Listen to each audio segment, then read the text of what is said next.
મમતા, આપણે મળ્યાને આજે 4 દિવસ થઈ ગયા, પણ 4 ફેરા ક્યારે ફરીશું? રાજ, પ્રીતમાં આટલી સરળતાથી મિલન થઈ જતું હોત તો ક્યાંય પ્રીતના પાડિયા ન હોત.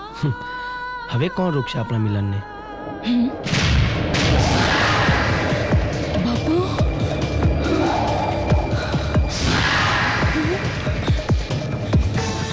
રાજ, આ જુલ્મી જગત આપણી પ્રીતની પાંખો કાપી લે એ પહેલા હજી એક રસ્તો છે. ચાલ આપણે ભાગી જઈએ. મારી પ્રીત કાયર નથી મમતા.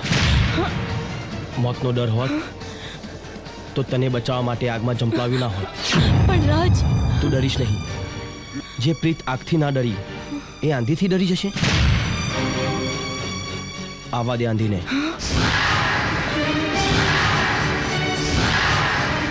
આજે જગત પણ જોઈ લે કે પ્રીતના ગીત ગાતા ઠાકોરને સમય આવે શમશેર વીસતા પણ આવડે છે.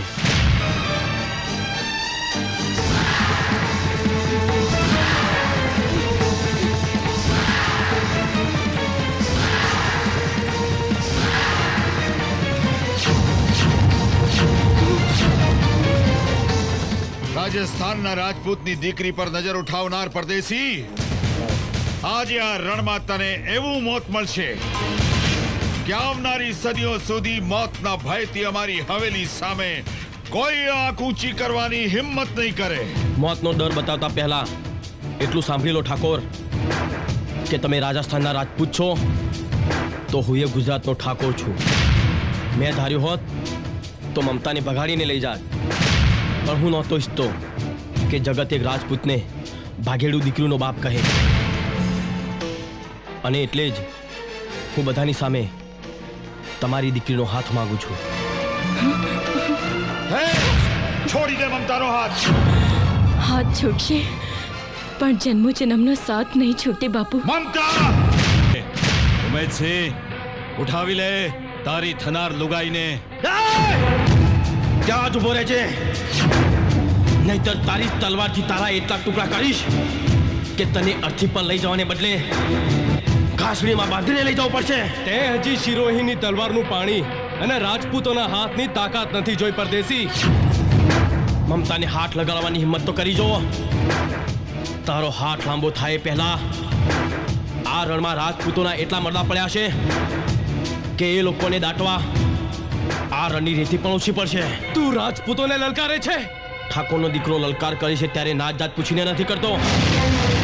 મારી પ્રીત માટે એક એકના માથા ઉતારીને તોરણ ના બાંધું તો એમ માનજે કે મારી માય દીકરો નહીં, પથરો જણે તો. ભાઈઓ, સાંભળી લીધું ને? તો પછી ઉજવી નાખો આજે દશેરા અને લખી નાખો લોહીથી આ રણની રેતી ઉપર કે રાજપૂતની તલવાર મ્યાનમાંથી નીકળે ને એટલે દુશ્મનનું લોહી ચાખ્યા પછી જ મ્યાનમાં પાછી ફરે છે. જય માતાજી!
રાજ મમતા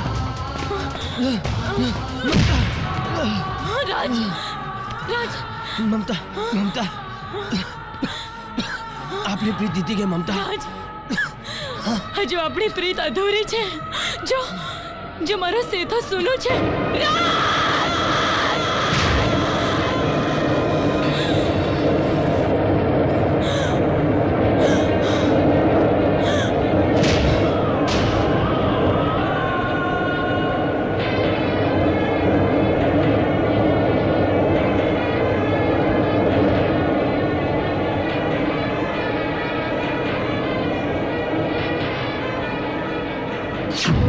फूल बनीने खिले प्रीत प्यारी